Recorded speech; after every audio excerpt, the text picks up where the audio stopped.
Welcome to the Harnessing Your Divine Feminine show, hosted by Andrea Bagby.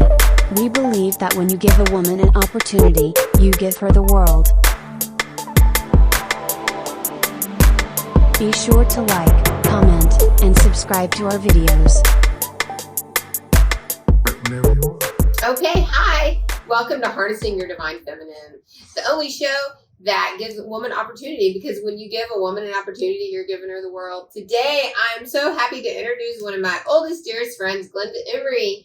She is the owner of her own spiritual business. She has definitely given many women opportunities and has dedicated her life to walking the spiritual path and educating people on that. Welcome, Glenda. Hi. Hi. How are you? Good. How are you? I'm awesome. Excited to be here. Yes. I've seen you grow so much over the years. I remember back in the day, back when we knew what we were doing. Well, we thought we knew what we were doing. It kept it real. Yeah. Okay. So tell me a little bit about what you do. Well, I am a quantum healer, psychic medium, ordained interfaith minister. Mm-hmm. So kind of Jill of all trades. Okay. I do a little bit of everything. I specialize though in trauma, helping people recover from trauma, whether that's early childhood trauma, adolescent, whatever age. If you got trauma, I can help you get it out, because trauma sticks in the body and it causes pain, it causes disease, and I help to get that out to liberate people from emotional and physical pain so they can move forward and be happy. Great. But I also specialize in entities, and that can be a little scary word, but people are entities. We just have a body. Mm-hmm. But I specialize in the things that don't have bodies, that can cause a lot of fear, a lot of misunderstandings, chaos, that type stuff. Like, I'm really, really good at getting it out and bringing things back to being peaceful, and where you can have your sanctuary in your home versus chaos. Okay, that's fabulous. We definitely need healers like you in the world. So a little bit about it. How do you know you have an entity in your home or on yourself? Yeah, well, if you've got an attachment, now an attachment is conscious energy, it's parasitic energy. It's energy, typically a lot of them just don't have, they're kind of like leeches. You go swimming in a lake, you come out, ooh, got a leech, got to pop that thing off, pop it back in the water. They don't cause any damage, but they're kind of gross and they can cause fear and, a little bit of bleeding. But with energetic attachments, typically you're going to feel different. You're going to feel off. Mm-hmm. You may be quick to anger, or you're agitated all day, or you just don't feel right. It's when you feel out of the norm for your character. Okay. And for what you typically feel on a day-to-day basis. Especially if you're a normally peaceful person and you just want to smack the living daylights out of everybody you meet. You might have an attachment. Okay. Yeah, and everybody is susceptible to them. But there's nothing that you've done wrong. We can go to the grocery store and get an attachment. Right, because everybody has them. Just like we have internal parasites as people that we have to clear out occasionally, we need to be clearing our energy occasionally, because energy gets dirty just like our physical bodies do. So it's not a big deal. Some are worse than others.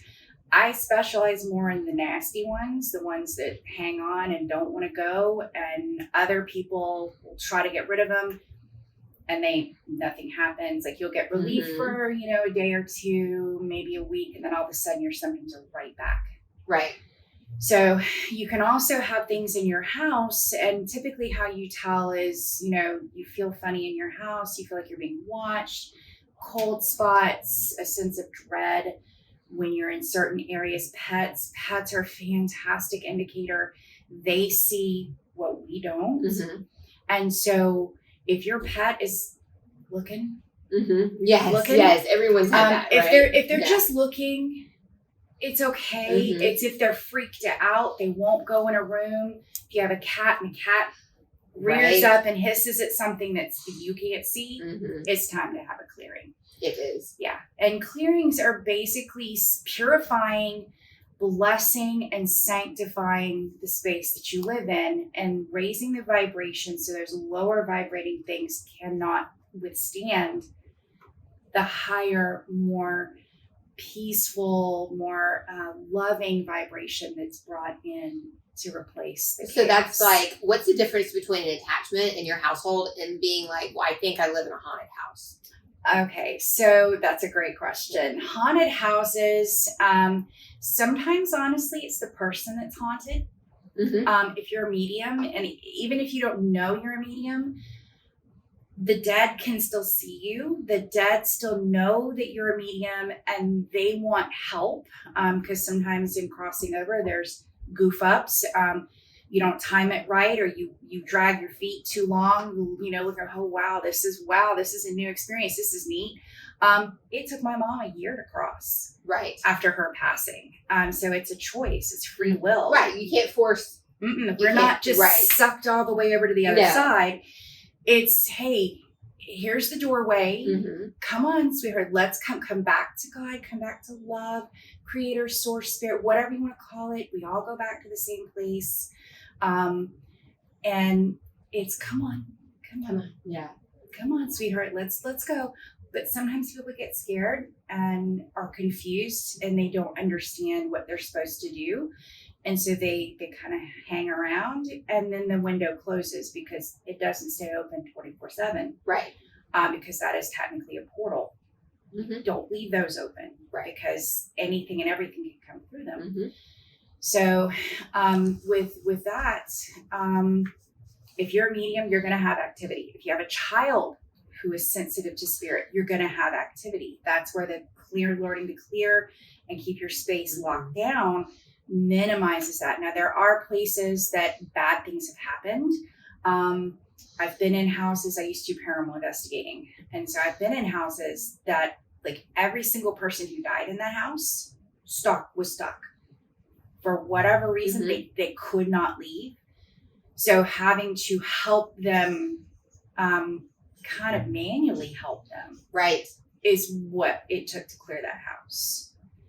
And then like if you do like the Ouija board, I know that's a kind of a hot topic and controversial topic. Right. My opinion is the vibration that mm-hmm. that game connects to is a very, very, very bad it's just place. A low vibration. It's a very low vibration. And my experience with being able to see and feel energy, when people connect with that, whatever that place is, it's like that's where all the demented, mentally off spirits go. Mm-hmm. And so you're contacting stuff that they're not like they're crazy. They're mm-hmm. not in their right mind. And they have fun messing with you. They enjoy messing with you. Of course they do, yeah. Because that's their fun. I mean, heck, they mm-hmm. don't have a body that they can just go to the movies mm-hmm. or whatever. They have to live through us. They get our energy from us, but they also get their entertainment from us. They do. But yeah, they're very entertaining. Yeah, it's right. I grew up in a haunted house. Right. I had horrible experiences as a child. Terrorized every night, being yanked out of my bed by my ankles, waking up with a hand over my mm-hmm. mouth, or my toys moving on the shelves, noises from my closet, bed shaking, typical Hollywood crap that you see. Right. And that was every night for me as a child. Which is one reason I got into the clearings, because I just got tired of it.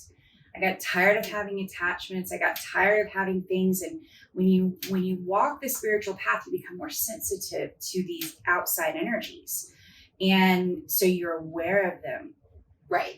And for a time, that awareness attracts new mm-hmm. ones. It does, right when you first awaken. Yeah. Right. So they mm-hmm. all jump on, and it's a bit of a battle mm-hmm. to stay clear in the beginning. But over time, as you get proficient with managing your energetic hygiene, it gets easier and more effective. And I rarely ever have attachments now.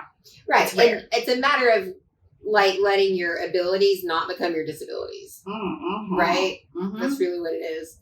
So if you are if someone's worried about their religion or their Christianity or their spiritual upbringing, if they attempt to have awareness or educate themselves in this or get a clearing, what would your advice be? Well, I would say first, if you're Christian, look at Corinthians, because Corinthians, there's gifts of God. Right, exactly. And it discusses all the gifts of God. And everything that we do falls under those gifts. Right, exactly. So they're blessings, not curses. Although I know sometimes when you don't manage them, they're managing you. Mm-hmm. It can absolutely feel like a curse, and you're like, what the heck did I sign up for? But the spiritual path is all inclusive. It's all encompassing. You can believe what you want to believe in the spiritual realm. Spiritual does not mean we're out here casting spells and skinning cats and doing that kind of stuff. Skinning cats. We're not doing too this. much drama for me. Right. Well, I mean, you get back what you put out. You do, absolutely. That is the spiritual path. You get back what you put out. I mean, it even says that in the Bible.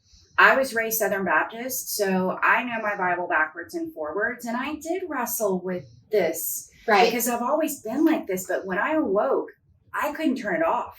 Right. I could no longer dial it down and pretend to be a normal muggle. Right. And just ignore that over there. I couldn't ignore it anymore. It's like God just took the volume and just went, eek. Right. And then took the knob so I couldn't turn it back down. It's like, right. Dear child, you have no choice. Sink or swim. Mm-hmm. Go figure it out.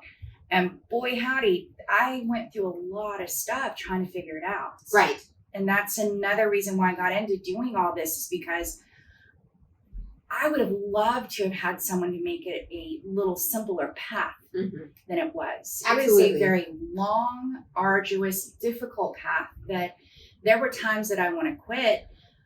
But once you step on that, it's like a river. Once you get in it, you just have to pick your feet up and go. You have to. I had a student tell me that last week. She was like, Andrea, you can't go back. And I was like, no, you can't go back. Right. No, once you start, you cannot stop, because the spiritual path is about growth and evolution of your soul. It is about connecting with your true essence and learning to discern, which discernment is one of those gifts of God in Corinthians. Discernment, to be able to discern reality from what is being projected at you, and also the beliefs that you come from childhood, from your community, those things that you've been told, like, oh, that's wrong. You have to learn that discernment. And what does that feel like? Does that feel wrong? Or does that feel good? Does that bring joy to your soul? Right, exactly. Does it feel right? Exactly. And if it feels right, typically it is. It is. Right. But yeah, so with religion, I really struggled with that, because again, Southern Baptist, it's like putting hands on someone and making them feel better, taking away a headache or taking away pain. I was like, man, if I believe what I've been taught, I'm going to hell for this. Right. That's awful, isn't it? That's an awful feeling to think that. But the thing is, I was like, okay, I really had to sit and make a decision that, okay, I'm helping people and I'm making people's lives better. Right. I'm not going to stop, so I guess I'm going to help. And I had to make peace with that. Right. But I then had a visit from Jesus. And I know I sound like a lunatic when I say that, but I will never forget waking up. My husband was snoring beside me. And I remember waking up and I felt someone sit on the end of my bed. And that was nothing, that's nothing new. No. At that time, I didn't know how to keep things out of my room. So I would get woken up a lot, like dang near every night, by something or someone wanting my help. And so I was like, oh, for frick's sake, can I not catch a break? No. And they're like, no, you cannot. It's like, I just want to be able to sleep through the night, y'all. And so I was laying on my side and I kind of raised up a little bit, like, oh geez, what am I going to see? Because, they don't always look pretty. Sometimes when they come, they look exactly like their last moments, and that can be pretty disturbing. But I look over and there is a man in white sitting at the end of my bed. Now, typical, and this might also be a little controversial, but typical long hair, beard, but Middle Eastern, which was what Jesus was. Right. He wasn't white. He was Middle Eastern. That's darker skin, long darker hair, right, and a beard. Looked like the typical Jew of that time. And I looked at him and he looked at me and I sat up and I just kind of looked at him and I was like, are you here for me? And he just smiled and nodded and I was like, am I in trouble? And the child comes out. I know. I was like, I'm just like, am I in trouble? And he's just smiled and he kind of chuckled. Right. And I was like, oh, geez, Jesus is laughing at me. And he says, no, sweetheart, you're not in trouble. He says, but I need to tell you something. And I was like, okay, I'm listening. And I'm like, at first I'm like, is this real? So as he's talking, I'm like going to, and he goes, just do it. Because I had to touch. You had to touch, of course. That inner child was out, right? Instantly. And I touched, like he was solid. I was like, it was mind-boggling. I was like, hey, I'm not high. Like, I don't drink, haven't taken anything. You're not high. I love that. Like, was that check-in? Like, I know. And I could still hear my husband snoring. Laying in the bed, he never moved. He just kept snoring. But as soon as I did that, I'm like, wow. Like, and he goes, are you done? I'm like, oh, yes, sir. Thank you. Sorry. But I had to, I wanted to make sure I wasn't dreaming. Because it was so real. And no, he was full solid. And I was like, okay. And I said, so am I in trouble? And he goes, no, sweetheart, but I do have something to tell you. He says, I need you to stop. And I was like, my heart dropped. I was like, oh, so I have been doing it wrong. And he goes, no. God wants you to understand. Don't stop what you're doing. Exactly. You are serving your divine purpose. You are helping to alleviate suffering as I did, talking about himself. He says, you're one of my children. Right. God would be angry with you for ignoring the gifts that he gave you. Right. And so at that moment, I was like, wow, really? Oh my goodness. Like I didn't know how to process all that. And I said, so you mean I'm not going to hell for helping people? He goes, no. And I said, even helping the dead? He goes, oh no. All the lost need to come home. All the lost, right. And you're helping them come home. So you are very blessed and God is very pleased with you. Absolutely. And I just sat there dumbfounded. Of course, I'm sobbing. And then I don't remember anything after that because he looked at me and said, okay, time to go back to sleep. And you were asleep, right? I woke up in the morning and just kind of sat up and just, wow, did that really happen? Right. Like, was I really awake for that? But it just confirmed to me that conflict that I had within me, that I felt like, okay, here is what I was taught versus what I felt and what I could see. And what I was experiencing, it didn't match. Right. Typically it didn't match. And so I had to find ways of fitting the spirituality in with my beliefs. There were some things that, that's man's opinion. That's not God's opinion. So I had to relearn some things and let go of some stuff, which that deprogramming from religious stuff is not easy. Had to relearn some stuff, let go of some stuff. But in the end, I consider myself a spiritual Christian. Absolutely. I still pray. I still believe in God. I still believe in Jesus. And that's the beauty of the spiritual path, is that you can believe whatever you want to. You can read your holy text and still follow the tenets, and still go to church, go to synagogue, go to mass, whatever your deal is. Absolutely. You can still do that. It's not one or the other. It's not. And it's just like, spirituality and the woo-woo and science are like this. Mm-hmm. It's just science is only just starting to recognize that this over here is real. Mm-hmm. And figuring out how to match it up with science. So I love when science and woo-woo meet up and there's a actual scientific explanation for what is going on in the woo-woo. I know. I always say Love you're that. the best at like researching your tools. Yeah. Like I'm always like, no, she knows what tools to use. And like chemically, not just like, oh, I had a teacher teach me this. I had a teacher teach me that salt works. Like you can tell people why the salt works. Yeah. Right? Yeah. And the copper. Yeah. Right. So I know that you do clearings remote. Yes. You can clear anybody around the world, right? Yes. A person, a home, an Yes. animal. Okay. Yeah. Around the world. So they just make an appointment with you. Mm-hmm. Also, that's basically your focus, right? That and trauma. Trauma. Okay. Yeah, so inner child hypnotherapy. healing. No, I don't really use hypnotherapy. I can use hypnotherapy. Okay. I prefer to do that in person. And I do have an office here in Roswell that I do see people in person. It's not every week, every day. Right. Just because it's a very long drive and in-persons drain the crud out of me. The Zoom sessions or phone, I have some people that are very private people. They're very paranoid about being recorded or somebody listening. Yeah. So we do phone sessions, but I have people all over the world. I was on the way here, I was on the email with a client from New Zealand who's having some issues, and I will get her in later today for an emergency session. But yeah, Zoom is wonderful.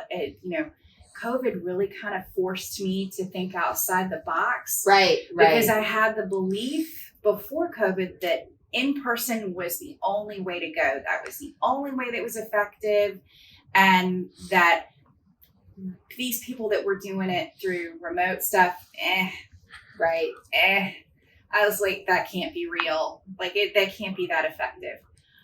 Well, when I couldn't get in my office for 2 months, I was like, hey, yeah, I'm not going to continue to pay rent on an office I can't even use by myself. Right. So I broke my lease and got my stuff and started on Zoom. And it really taught me, oh, wow. Okay, so quantum, my own human limitations, with quantum healing, there is no time, place, there's no limit. All you have to do is connect with the person, place, or thing to help it. Absolutely. Sometimes it's more effective, I think. It absolutely is, because when I'm in person, I'm more focused on their physical body. I'm more focused on their chakras. And with the Zoom sessions, I'm also looking at karma. I'm looking at ancestral karma, ancestral blocks, right, ancestral patterning. Unfortunately, there are sometimes ancestral curses, because curses are a real thing. Oh yeah, especially the old timey. Yeah, and they're and curses come in kind of multi flavors. There's the okay, I got a piece of your hair or toenail or something of yours, and you're on my altar, and I'm I am angry, and I'm putting all that energy into you, and I'm getting entities to go get you, just because I hate you or whatever reason. That's one kind of curse. Then you've got the heat of passion where, oh, I'm so angry at you. I wish da-da-da-da-da-da. Well, if enough energy, enough passion, you've just spoken that curse into reality. So there's those unintentional curses. And then sometimes those spoken ones are absolutely heartfelt and they really wish you everything that they say. All of those can be reversed, and it doesn't matter. Some people are like, oh, I don't give that any power. That doesn't always work, because it's based on will. Right. If the person who's working on you or doing that has a stronger will than you, their will trump yours. Absolutely. So it's not that you're doing anything wrong. It's just they're more determined. They want it more than you. That's also a lesson on the flip side is, okay, so you're right. I used to think if I don't give it power, but it is a real thing. But also, they're going to eventually exhaust, right? Well, And eventually, yes. Yeah, they'll eventually. And also what goes around comes around times 3. Yes, what you put out comes back. And it just in the article that I just did, you may, and this may be your path, because we all have a choice in this life. There's a light path, a dark path, and a middle path. Right. The middle path is neutral. The neutral ones I kind of think sometimes are a little bit more dangerous than the dark, because they can kind of meander their way through both sides, or just stick to the middle and not even worry with anything else. But we all have a choice. We, like this lifetime, I came to be a source of light and to ease suffering and to help people in this lifetime. But I know other lifetimes I've been awful. I have been awful and done horrible things in other lifetimes. But that was the path I chose in that lifetime. Do you think everyone's had lifetimes where they've just done horrible things? Oh, we all Absolutely, have. Right. Because on a soul level, our souls, we want to learn. That is what being a soul is all about, is learning and growing and experiencing what it's like to be in a physical body. And so we do get to do that. And I know that I totally did not believe in past lives. Being Southern Baptist, that's just was, you didn't talk about that. Right. No, I was raised Southern Baptist too. Yeah. But I've had experiences with clients that we tried literally everything to help them through whatever it was coming up. And I just kept getting the intuition that, gosh, this happened when you were this age. And they were like, but that never happened to me. And I was like, okay, so can we clear this as if it was a past life? And let's see how that works. And I don't know if I believe in that. I said, I don't know if I believe in that either, honestly. But we did it and it worked. It was literally the only thing that worked. I think that's great. You're like, look, I don't know if I believe this either, but we're going to do it. Okay. And that's where I am definitely no sugarcoating. Right. I do not like fluff. I'm blunt, but I'm nice about it. I'm tactful and compassionate, because sometimes when you're delivering blunt information, it's it can hit you over the head like a hammer. Absolutely. And you want them to hear what you have to say without beating them up about it. So, okay. So if it's every day, and I can't call you for a clearing every day, right? It would exhaust us both. What are the top tools? Actually, I do have a daily clearing that you pay per month.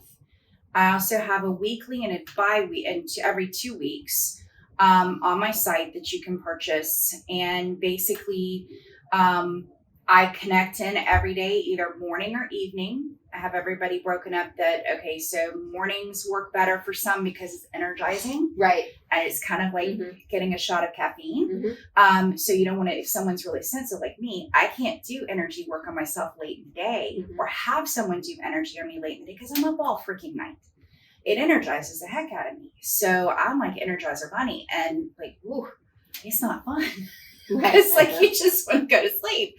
Right. But then I have others that it makes them super, super tired and they need a nap when I'm finished with them. So doing them in the evening works best for them. But it's a 20-minute, really intensive, clear out of the chakras, clear out of attachments, cords. Cords are energetic connections to other people. We all make connections to other people. You and I are corded. Right. Your cameraman's corded with us right now, but people don't realize that when they're finished with that interaction, they need to release that cord. Yeah, right. Cut that cord. No. Cutting cords, not good. You need to either release it or dissolve it. Okay. Because when you sever a cord, it's like, think of a garden hose between two people. Okay. And you got to push it into the body. You got to anchor that end of it in the body. Otherwise, it just kind of slip out. And when people cord, it's to make a legitimate connection. Okay. And so it hooks in like this. So you got a hook here and a hook here with a hose in between. Well, if you sever, you got an open hose. You're leaking life force energy out through that hose. Right. And if you have someone that is determined to have more energy, such as a stalking situation, are energetic vampires, someone that feeds off of other people's energy because they don't know how to get their own. And that's typically learned in childhood is if you're not nurtured, if you don't get enough nurturing, you learn to seek that energy in ways that are not good, which leads to being an energy vampire. Some people know they are, and they will seek out certain people because they like the flavor of their energy. Right. Yeah. So with cords, you want to remove the hook and the tube so that there's no easy way for that other person to reconnect, because if that tube's just hanging there, they just slip right back on in. And I've had people that I've had stalker situations that we did that, and the stalker literally never contacted them again. That's awesome. That's really good. Okay, so what are the tools that you carry around? As physical tools? Yes. None. You don't need them. Good. Crystals sometimes. Yeah, crystals. Yeah, I've been having a hard time grounding lately, so I've got a rock in my pocket. Okay. For grounding, but typically I am the tool. I am the tool. I don't need anything else. Okay. The tools, I used to have to use the tools because I was not confident in myself. I was not confident in my abilities. But as my techniques have grown, as my capacity to hold more energy has grown, I don't need tools. Right.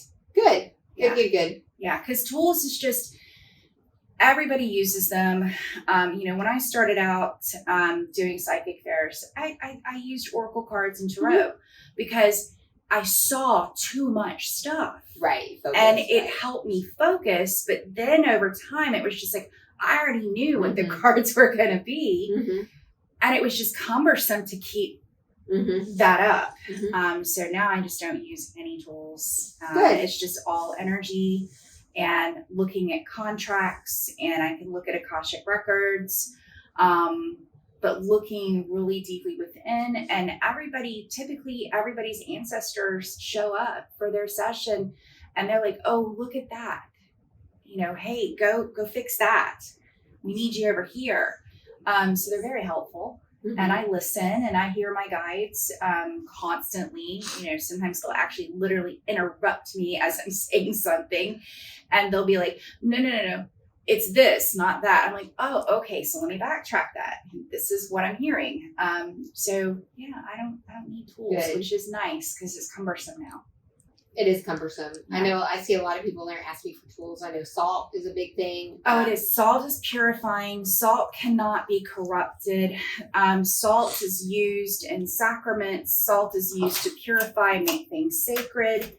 Negative energy will not cross a line of salt. It actually is very offensive to super negative things. So it can create a barrier. If you feel like you have like really nasty stuff in your house, throw salt everywhere. Literally go get several pounds of sea salt and throw that. You can pray over it if you want to bless it, ask it to be even more holy than it already is, and throw that stuff liberally throughout your place. Let it sit half an hour minimum. Overnight is better. Go in, either sweep it or vacuum it. Starting at the back of the house, all the way to the front door, and then take that salt off property. Go throw it in a dumpster. Off property, go throw it in a dumpster somewhere, because that salt will have absorbed all the negativity.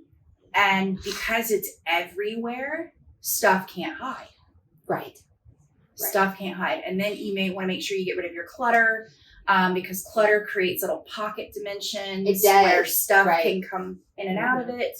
I remember being at someone's house and they were a hoarder, and I'm looking at all these boxes and I could see stuff looking at me where there was little dark spots. And I was just like, oh, that's some next level stuff right there. But yeah, salt is wonderful. You can put it under your kids' beds.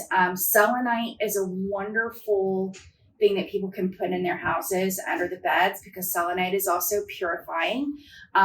It's white like salt, but it doesn't hold the negative energy.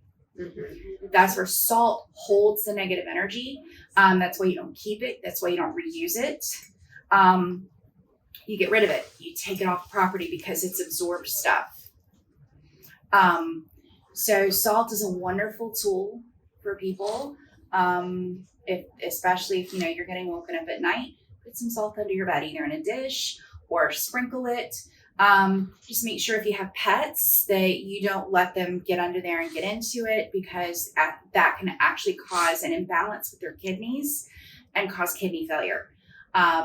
Because their bodies just can't process that much salt. So just make sure your pets can't get at it. And you'll know if they have, because they will be drinking copious amounts of water. It's damaging if they can't get access to enough water. Right. Because they will flush it out of their system. But extended, repeated exposure, not a good idea. It will kill their kidneys, because they can't balance their water in their system. And it causes kidney failure. Sage. Okay, so this is a very unpopular opinion. I am very practical. I'm a practical woo-woo person. I definitely like facts over fluff. Oh yeah. Sage is wonderful. Anybody, and here's another, this may be a very unpopular opinion, but I wholly believe that it doesn't matter the culture, that if you are drawn to use something, you are being guided by outside sources, and if you use it with respect, it's not cultural appropriation. It is not bad.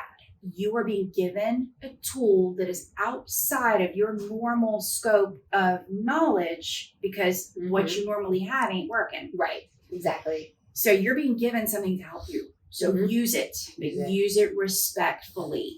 Now, sage I'm not a fan of sage for clearing, because sage really doesn't have the oomph. If you've got something demonic in your house, they will suck that stuff up, laugh in your face while they kick your butt. Right, they will. They will. Because it pisses them off. It does. It irritates them. It does not force them out. It's kind of like a rug burn or a scrape. So it's irritating. How do we know, I have negative energy in my house, or how do I know if it's demonic?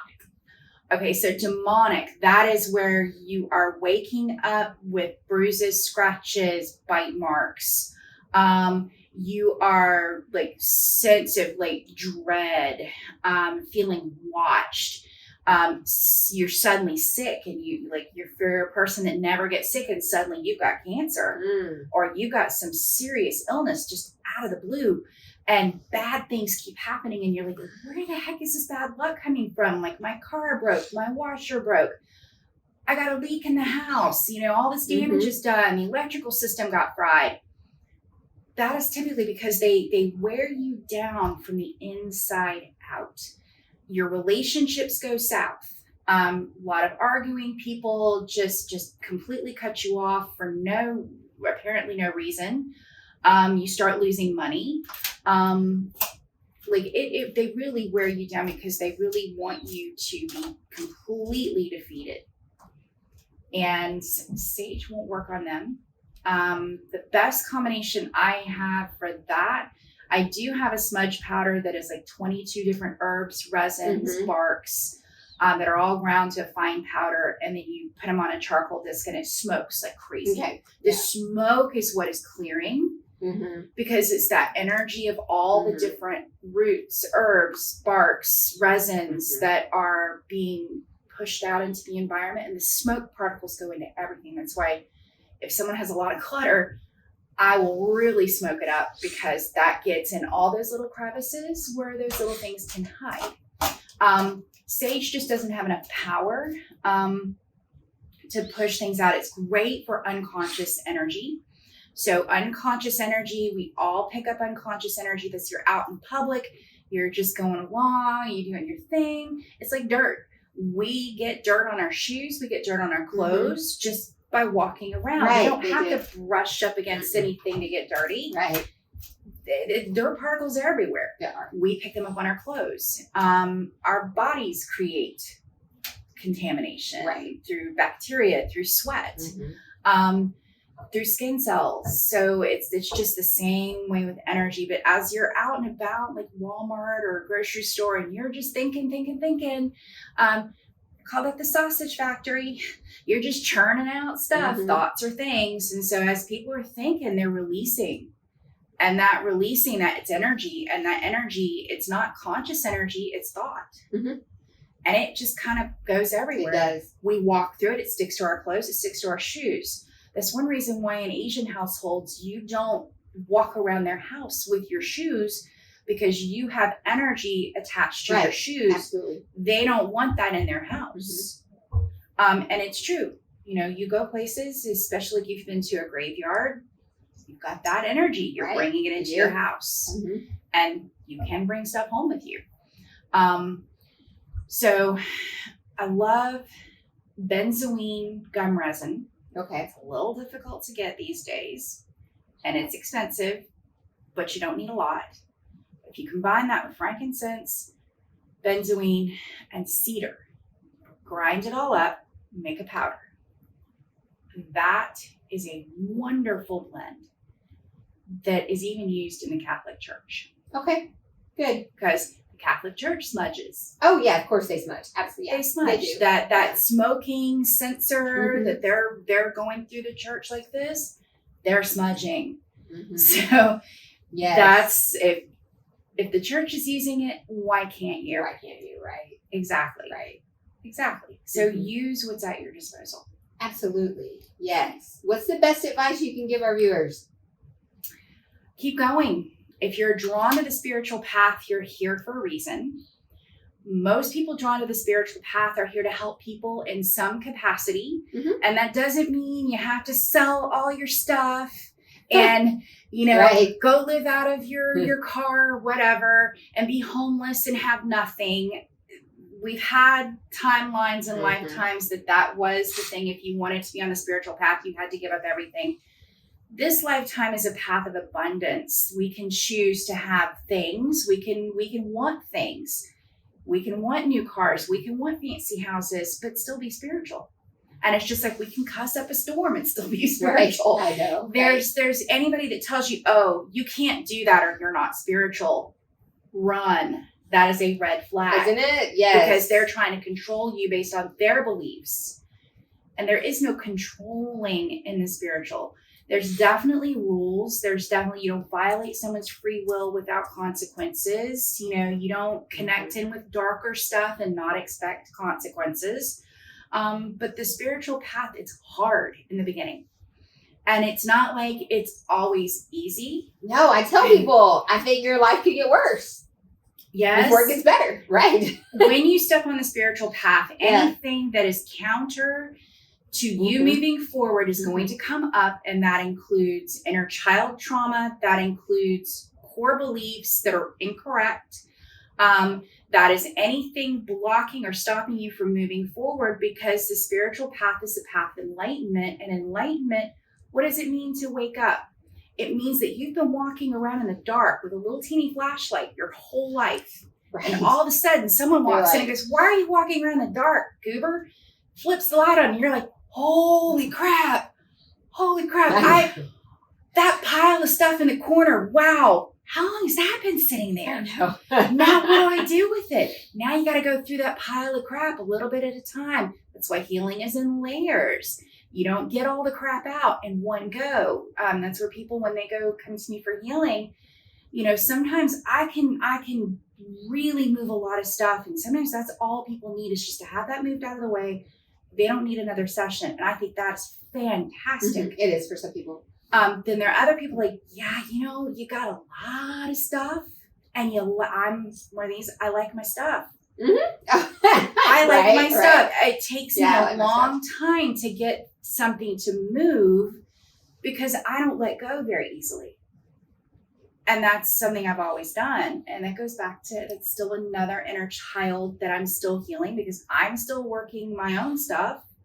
If you have someone that is not doing their own healing and they're not conscious of their own energetic hygiene, you don't want to work with them. because they're in ego, and energy is contagious. Absolutely. I am very careful with what energy I allow in my body, what I allow around me when I'm working with people. And I'm very conscious to clear that away from them, so that I don't take whatever they come in with to the next session. Right. But it gets hard. Your whole life will be upended. You will lose friends. You will have family. People will say you're crazy. People will try to keep you in your box, because people like consistency. They like to know what to expect. And when you are on the spiritual path, you are changing at a rapid pace. You're not going to be in that box. And, you know, my husband, when I first started this, because I started this path like almost 13 years ago now, and he would say to me, it's like waking up with a different person every day. And it really was very hard for him because he didn't know what the heck to expect. And I'm like, I'm sorry, babe, I can't stop. Either come with me, or I'm going to keep going and leave you behind, because it was such an overwhelming drive to get all this uncomfortable crap out of me and to feel better and to not be completely miserable and just want to die every single day. Like, I was just like, you know, you can just come get me now because this sucks. I don't want to be here anymore. Yeah, right. But it did get easier. The more I worked it, the more I focused on self and self-care. I was a better mom. I was a better wife. Not in the very beginning. I was anything but, because I couldn't deal with anything. It was super hard and super painful. And I thought, what the hell did I do? Can I please turn all this stuff back off and go back? No. That's no longer accessible. Right. No go back. No, there's no going back. Yeah. But I would not change it for the world. I love who I am. I'm still growing. I'm still changing. And you will have periods that, there's some deep stuff that has come up that, I didn't know that was in there. And I've even been very upset when an inner child presents herself and I'm just like, dang it, I thought I was done with y'all. Right. No, we're never done, right? You're like, I thought I had all that childhood trauma healed. Nope, again. Here I am. And so you just keep going. Just keep going, right? Keep going. Find ethical. And that's why I created a new business this year called The Divine Path LLC. Okay. And you can find us at thedivinepathllc.com, or you can find me at glendaemory.com.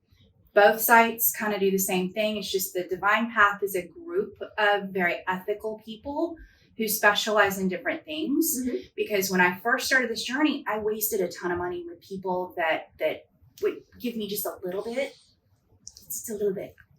and then make me come back to get more help, when they could have just given it all to me and let me go. I probably would have come back, but I don't like being milked, and I don't like being piecemeal. I don't like that. I feel like it's unethical because it's wasting my money. Because healing is rather expensive.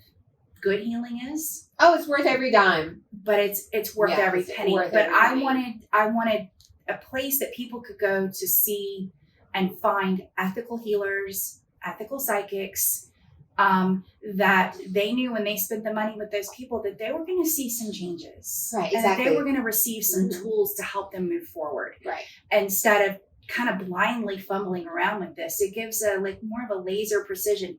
There's the path. Go take it. Right. Thank you so much for sharing your story and your gifts with us today, Glenda. Thank you. If you want more from Glenda, it's glendaemory.com and HYDF.online for harnessing your divine feminine, where that is your source for the metaphysical woman. Thank you for joining us today. And remember, when you give a woman an opportunity, you're giving her the world.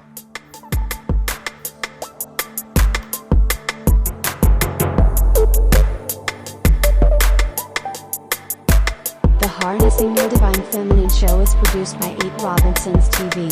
Subscribe for only $30 per year for access to exclusive and archived content. Visit www.the8ROBINSONS.tv. Thank you for watching.